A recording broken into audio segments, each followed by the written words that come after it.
we initiated this program, Clinton for the City, and then we joined that up with an outreach program. The idea was basically to be able to have the opportunity for professionals who work in the marketplace to be able to use the space left by Christian Profession Network to be able to interact with the common people. I think the incidents that happened in the last couple of months, and especially the Wednesday on the 10th of January, put us into some thinking, serious thinking to do, to really see whether there is a space that we need to interact with the community, basically ordinary people, everyday people in the markets, in the normal bus stops, and be able to come to them to understand some of the things that happens every day. But importantly, also to look at the business communities that have been affected.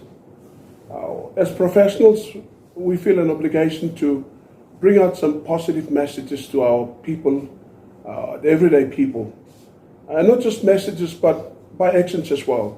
And that's why we've initiated this clean-a-thon, to be able to clean around the markets. We started off from Geru, that's straight after the riots that went on.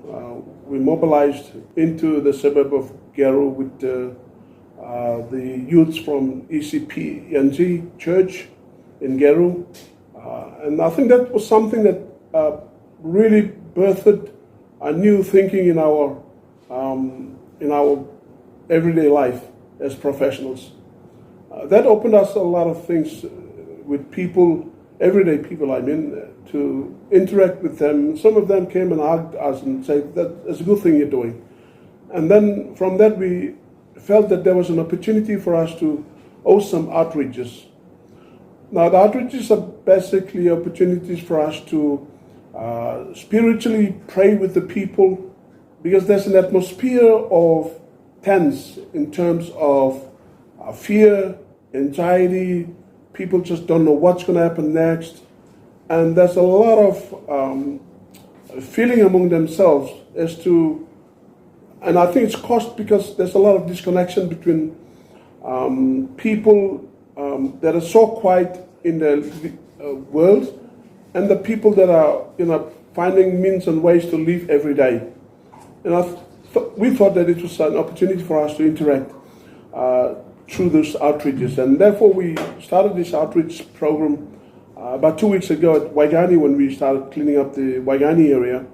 After the outreach, we went and held an outreach, basically talking to the people.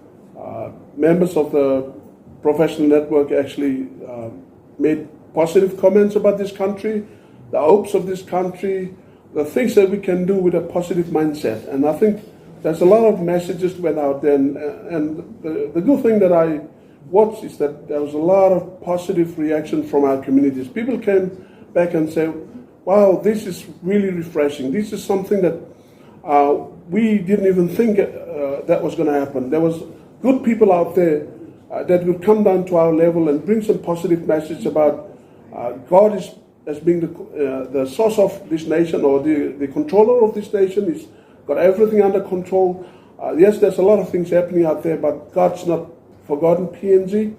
And the fate of many believers who continue to pray that holds up this country, and then come sharing that message of love, message of hope, message of forgiveness, message of being able to deal with our anger and stress, because we know life can be very challenging in this Port Moresby city.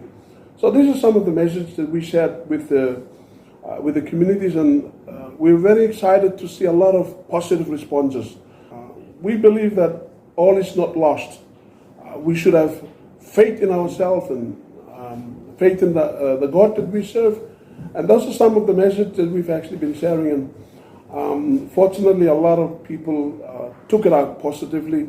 And we believe that we create a positive atmosphere